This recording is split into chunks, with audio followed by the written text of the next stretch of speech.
ஹே squad, எல்லாரும் எப்படி இருக்கீங்க? உங்ககிட்ட நான் ஒரு கேள்வி கேட்குறேன். இப்போ இருக்கிற எஜுகேஷன் சிஸ்டமும் உங்களை உண்மையிலேயே சக்ஸஸ்ஃபுல் ஆக்குதா, இல்லை ஒபீடியண்ட்டாக மட்டும் வச்சுக்கிட்டு இருக்கா? ஒருத்தன் 10th எடுக்கிற மார்க்கு, 12th எடுக்கிற மார்க்கு, காலேஜில் எடுக்கிற மார்க்கு, இந்த மார்க்ஸ் எல்லாம் வச்சு தான் ஒருத்தனோட வேல்யூவே வந்து இன்னைக்கு இருக்கிற சூழ்நிலையில டிசைட் பண்ணப்படுது. ஆனால் ரியாலிட்டியில் என்ன நடந்துகிட்டு இருக்கு? 95 மார்க் எடுத்தவன் எல்லாருமே சக்ஸஸ்ஃபுல்லாகவும் இல்லை, 50 மார்க் எடுத்தவன் எல்லாருமே ஃபெயிலியராகவும் இல்லையே. ஸ்கூல்ஸ் நம்மளை எக்ஸாமுக்கு ரெடி பண்ணுது, ஆனால் லைஃபுக்கு. இந்த வீடியோவில் எஜுகேஷனில் இருக்கிற பெரிய பிரச்சனைகள், இன்னைக்கு இருக்கிற ஸ்டூடெண்ட்ஸ் ஏன் கூடிய சீக்கிரத்திலே வந்து மென்டலி ரொம்ப டயர்டாயிடுறாங்க, அப்புறம் அந்த டயர்ட்னஸில் இருந்தும் இன்னைக்கு இருக்கிற இந்த பிரச்சனைகள்ல இருந்தும் ரிலீஸ் ஆகிறதுக்கு என்ன பண்ணலாம், இதை பற்றி தான் இன்னைக்கு நம்ம இந்த வீடியோவில் பேச போகிறோம். Welcome to Nandhas nexus. நான் உங்கள் நந்தா.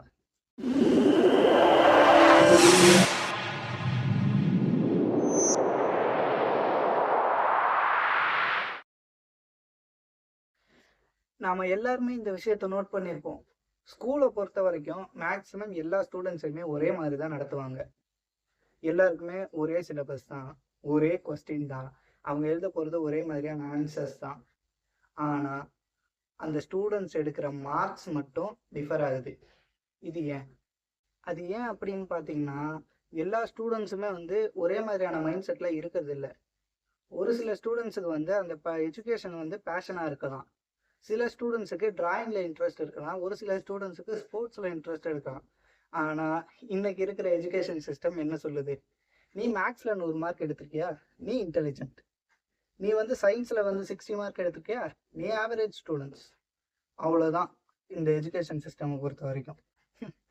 இப்போது ஒரு மீனை பிடிச்சி அதுக்கு வந்து மரம் ஏற டெஸ்ட் வைக்கிறாங்கன்னு வைங்களேன், அதனால் ஏற முடியாது, கண்டிப்பாக அது ஃபெயிலாக தான் ஆகும். அது ஃபெயில் ஆகிடுச்சு, ஸோ அது யூஸ்லெஸ் அப்படின்னு சொல்கிற மாதிரி தான் ஒரு எக்ஸாமை வச்சு ஒரு பையனோட வந்து லைஃப்பை வந்து இவன் வந்து பிரில்லியன்ட், இவன் வந்து யூஸ்லெஸ், அந்த மாதிரி சொல்கிறது இருக்குது. இன்றைக்கி இருக்கிற ஒரு ஹார்ஷான ட்ரூத் என்ன அப்படின்னா, இன்றைக்கி இருக்கிற நிறைய ஸ்கூல்ஸ் வந்து க்ரியேட்டிவிட்டியை ரிவார்ட் பண்ணுறதே இல்லை, வெறும் ஒபீடியன்ஸை மட்டுமே தான் ரிவார்ட் பண்ணுது. இப்போது ஒரு டீச்சர் அவங்க சொல்லி கொடுக்கறத அப்படியே வந்து எக்ஸாம் பேப்பரில் எழுதுனா அவனுக்கு ஃபுல் மார்க். ஆனால் ஒரு ஸ்டூடெண்ட் வந்து எனக்கு இது புரியலை, எனக்கு வந்து இதை சொல்லி கொடுங்க, இல்லை ஏதாவது ஒரு புதுசாக ஒரு விஷயத்த வந்து அவன் போய் கேட்டான் அப்படின்னா அவன் வந்து ஓவராக பேசுகிற ஸ்டூடெண்ட், டீச்சர் சொல்கிறது வந்து ஒபீடியன் பண்ணலை அப்படிங்கிற மாதிரி அவன் மேலே வந்து ஒரு முத்திரை குத்திடுவாங்க. இப்போது நான் ஸ்கூல் படிச்சுட்டு இருந்த அந்த டைம்லாம் வந்து இப்போ டீச்சர் எங்ககிட்ட ஒரு கொஸ்டின் கேட்குறாங்க அப்படின்னா எங்களில் நிறைய பேருக்கு வந்து அதுக்கான ஆன்சர்ஸ் தெரியும். ஸ்டூடெண்ட்ஸுக்கு ஆன்சர் தெரிஞ்சிருந்தாலுமே அவங்க வந்து கையை தூக்கி ஆன்சர் சொல்ல பயப்படுவாங்க. ஏன்னா அவங்க சொல்கிற ஆன்சர் வந்து தப்பாகிடுச்சு அப்படின்னா ஒட்டுமொத்த அந்த கிளாஸுமே வந்து அவங்கள பார்த்து சிரிச்சிடும் அப்படிங்கிற அந்த ஒரு சின்ன ஃபியர் இருக்குல்ல, அந்த பயம் அப்படிங்கிறது உங்களோட ஒட்டுமொத்த கான்ஃபிடென்ஸே வந்து டெஸ்ட்ராய் பண்ணிடும். இன்றைக்கி இருக்கிற நிறையா ஸ்கூல்ஸில் பார்த்தீங்கன்னா, இப்போ டீச்சர் சொல்கிறது கேட்டுக்கிட்டு ஒரு ஸ்டூடெண்ட் சைலண்ட்டாக இருக்கான் அப்படின்னா அவன் வந்து குட் பாய். ஆனால் ஏதோ ஒரு க்யூரியாசிட்டியில் போயிட்டு டீச்சர்ஸ் கிட்ட வந்து கொஸ்டின் கேட்டால் அவன் வந்து ப்ராப்ளமேட்டிக் ஸ்டூடெண்ட்டாக இருக்கான். இதனால வந்து மேக்ஸிமம் நம்மளுக்கெல்லாம் என்ன தெரியுது? Don't think, just follow. நீயா எதையும் யோசிக்காத, நாங்கள் சொல்கிறத மட்டும் ஃபாலோ பண்ணு அப்படிங்கிறத தானே வந்து ஸ்டூடெண்ட்ஸோட மைண்டில் இன்ஜெக்ட் ஆகுது. இன்றைக்கி நம்ம சொசைட்டியில் இருக்கிற பெரிய ஸ்கேம் என்ன தெரியுமா? High mark, high intelligent. இதுதான் ஸ்டூடெண்ட்ஸ் இப்படி சொல்லி தான் வந்து மேக்ஸை நிறைய பேர் ஏமாற்றிக்கிட்டு இருக்காங்க. 90% மார்க் எடுத்திருக்கியா, you are a good student, you have a great future அப்படின்னு சொல்லுவாங்க. அதே 60% இல்லை 50% எடுத்த ஸ்டூடெண்ட்டை பார்த்து உடனே ஜட்ஜ் பண்ண ஆரம்பிச்சிருவாங்க, இதெல்லாம் எங்கே உருப்பட போகுது அப்படின்னு. ஆனால் ரியாலிட்டி என்ன தெரியுமா? அந்த 90% எடுத்த அந்த ஸ்டூடெண்ட் வந்து லைஃப்பில் ஸ்ட்ரகிள்ஸை ஃபேஸ் பண்ணவே மாட்டான் அப்படின்னு அர்த்தம் கிடையாது. அந்த 50-60 மார்க் எடுத்தவங்க எல்லாருமே லைஃப்பில் கஷ்டப்படுவாங்கன்னு அர்த்தம் கிடையாது. அந்த 90 மார்க் எடுத்தவனும் லைஃப்பில் வந்து கண்டிப்பாக சாதிப்பான்னு சொல்ல முடியாது. ஸோ இந்த ஸ்டூடெண்ட் மத்தியில் இருக்க இந்த ஜட்ஜ்மெண்ட் இருக்குல்ல, இந்த ஜட்ஜ்மெண்ட் அப்படிங்கிறது வந்து இந்த எஜுகேஷன் சிஸ்டமில் இருக்க ஒரு மிகப்பெரிய ஃப்ளா. அதை முதல்ல மாற்றணும். இன்றைக்கி இருக்கிற இந்த எக்ஸாம் இது மூலியமாக ஸ்டூடெண்ட்ஸ் கிட்ட இருந்து எதை டெஸ்ட் பண்ணுது? அவங்களோட ஜஸ்ட் ஒரு மெமரி பவர் மட்டும்தானே, அவங்களோட இன்டெலிஜென்ஸே இல்லையே. இன்னைக்கு இருக்கிற இந்த கூகுள் வேர்ல்டுல அவங்க ஜஸ்ட் புக்கில் இருக்கிறத வந்து மனப்பாடம் பண்ண சொல்றாங்க. ஸ்டூடெண்ட்ஸ் வந்து புரிஞ்சு படிச்சா தானே அவங்களோட ஃபியூச்சருக்கு நல்லா இருக்கும். ஜஸ்ட் ஒரு மனப்பாடம் பண்ணி எக்ஸாம்பிள் எடுக்கிற அவன் அந்த 90% மார்க்கால அவன் லைஃப்ல என்ன பெருசா சேஞ்ச் ஆகிட போகுது? இந்த எஜுகேஷன் சிஸ்டம் அப்படிங்கிறத தாண்டி பேரண்ட்ஸ் ஆன நாமெல்லாம் என்ன பண்ணிட்டு இருக்கோம்? அந்த வீட்டு பையன் 495 மார்க் எடுத்துட்டான், நீ ஏன் வெறும் 300 மார்க் எடுத்துக்க? அந்த வீட்டு பையன் பாரு 1200 மார்க்குக்கு 1000 மார்க் வாங்கியிருக்கான், நீ ஏன் இவ்வளவு கம்மியா மார்க் வாங்கியிருக்க? இந்த கம்பேரிசன் எதுக்கு? அவன் உங்க வீட்டு பையன் தானே. நீங்க அந்த பையன் கூடயும் இந்த பையன் கூடயும் உங்க பையனை நீங்க கம்பேர் பண்றதுக்கு பதிலா அவனுக்கு என்ன பிடிக்கும்னு பார்த்து அதை பண்ணலாமே. அந்த பையனுக்கு படிப்பு மேல பேஷன் இருக்கு, அதனால அவன் வந்து அந்த மார்க் எடுக்கிறான். உங்க பசங்க மேல உங்க பசங்களுக்கு என்ன பேஷன் இருக்கோ அதை அவங்கள ஃபாலோ பண்ண விட்டா தானே அவங்களுக்கு டேலண்ட் இருக்கா இல்லையான்னு உங்களுக்கு தெரியும். சிம்பிளா சொல்லணும் அப்படின்னா, கம்பேரிசன்கிற பேர்ல உங்க குழந்தைங்களை நீங்களே வந்து மென்டல் டார்ச்சர் பண்ணிக்கிட்டு இருக்கீங்க. அதுதான் உண்மை. உங்க குழந்தைங்களை முதல்ல குழந்தைங்களா இருக்க விடுங்க.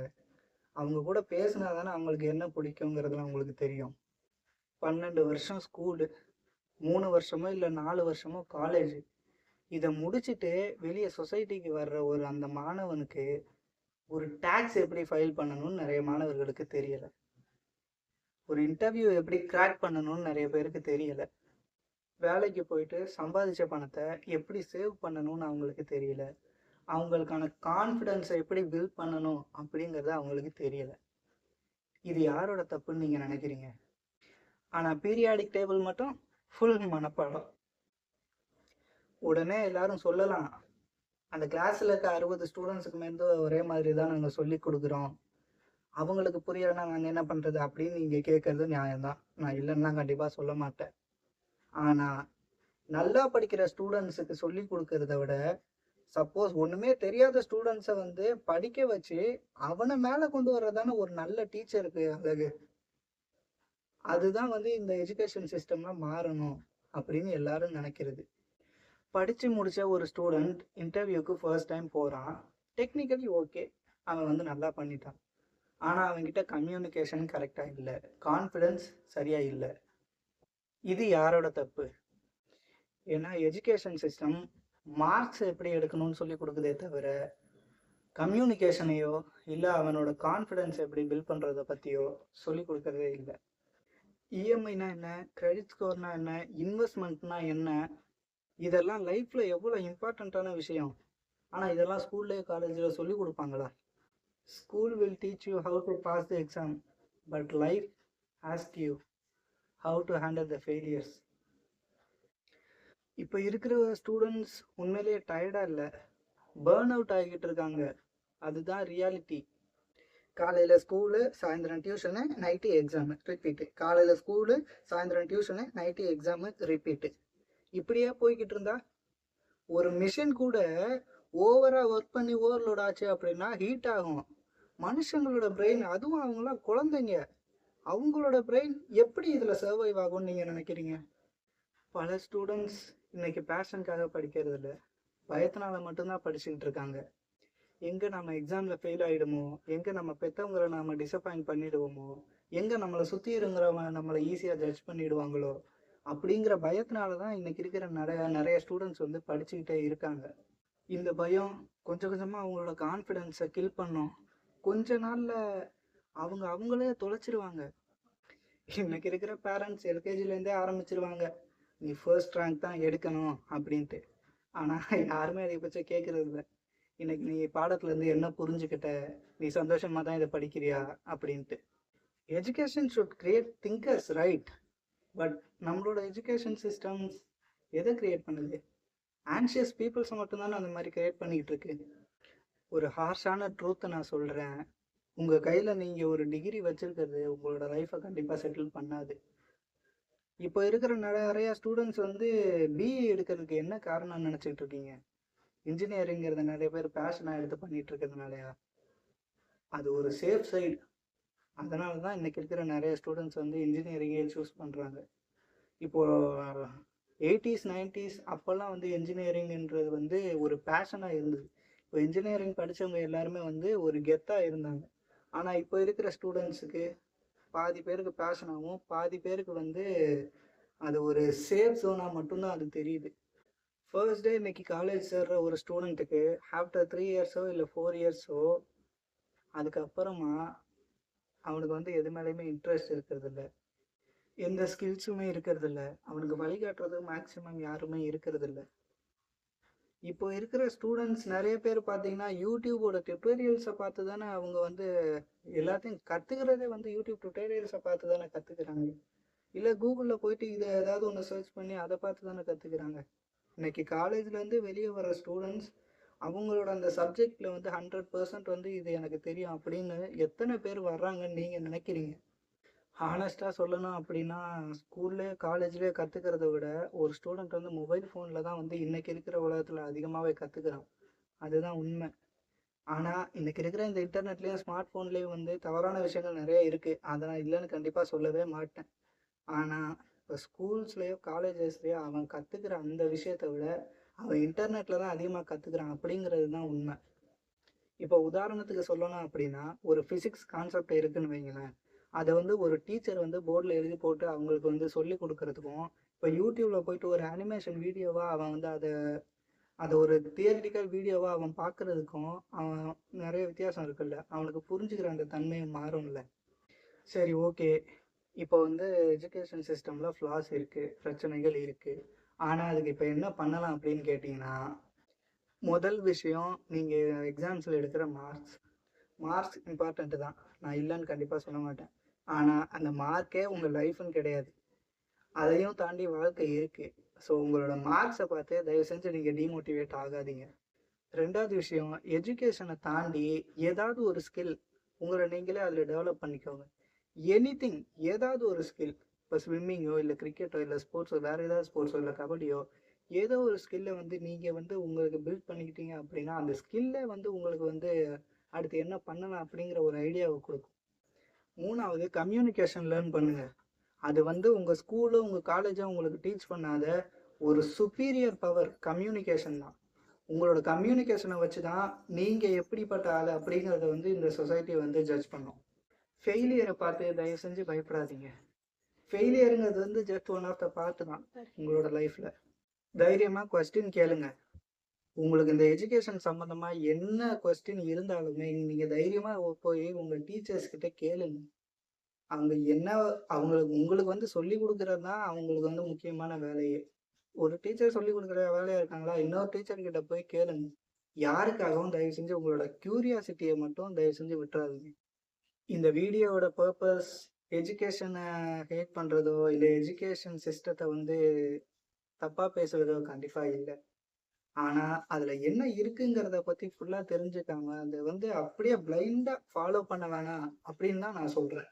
ஸ்கூல்ஸும் காலேஜஸும் வந்து நம்மளுக்கு வந்து சிலபஸை மட்டும்தான் கற்றுக் கொடுக்கும். ஆனால் லைஃப் தான் வந்து நம்மளுக்கு ரியாலிட்டி என்ன அப்படிங்கிறத வந்து ஆஃப்டர் காலேஜ் சொசைட்டிக்குள்ளே நீங்கள் வரும்போது லைஃப் தான் உங்களுக்கு அதை வந்து 100% புரிய வைக்கும். ஸோ ஒரு விஷயத்த நல்லா புரிஞ்சுக்கோங்க, உங்களோட மார்க் ஷீட்டில் இருக்கிறது ஜஸ்ட் ஒரு நம்பர் மட்டும்தான், அது வேற எதுவுமே கிடையாது. அது வந்து உங்களோட லைஃப்பில் உங்களோட வேல்யூ என்னங்கிறத அது டிசைட் பண்ணாது. நீ கம்மியாக மார்க் வாங்கியிருக்கலாம், இல்லை அந்த எக்ஸாமில் நீ ஃபெயிலே ஆகிருக்கலாம். ஆனால் ஒரு விஷயத்த நல்லா புரிஞ்சுக்கோ, ஒரு எக்ஸாம் உன்னோட டோட்டல் லைஃப்பையும் வந்து டிசைட் கண்டிப்பாக பண்ணாது. அது ஜஸ்ட் உன்னோட ஒரு பார்ட் ஆஃப் த லைஃப் தான். அதுவும் ஸ்கூல்லையோ இல்லை காலேஜ்லேயோ மட்டும்தான். உங்களோட எக்ஸாம் பேப்பரில் கேட்குற அந்த கொஸ்டின்ஸ்க்கு ஆன்சர் தெரிஞ்சால் மட்டும் பத்தாது. அந்த எஜுகேஷனை முடிச்சுட்டு நீங்கள் ரியாலிட்டின்னு ஒரு விஷயத்துக்கு வருவீங்கல்ல, அந்த இடத்துல லைஃப் கேட்குற கேள்விக்கும் வந்து உங்களுக்கு பதில் தெரிஞ்சிருக்கணும். அதுதான் முக்கியம். இந்த வீடியோவில் நான் பேசியிருந்தது எல்லாமே சரி அப்படின்னு நீங்கள் நினச்சிங்க அப்படின்னா நம்ம வீடியோக்கு லைக் பண்ணுங்கள், ஷேர் பண்ணுங்கள். இந்த வீடியோவை பற்றின உங்களோட கமெண்ட்ஸை வந்து உங்களோட கருத்துக்களையும் கமெண்ட் செக்ஷனில் பதிவு பண்ணுங்கள். அடுத்து நம்ம நிறையா பார்க்க வேண்டியது இருக்குது, நிறைய விஷயங்களை பற்றி பேச வேண்டியது இருக்குது. நம்ம நந்தாஸ் நெக்ஸஸ் சேனலை வந்து சப்ஸ்கிரைப் பண்ணி வச்சுக்கோங்க. அடுத்த வீடியோவில் உங்களை சந்திக்கிறேன். அது வரைக்கும் பாய்.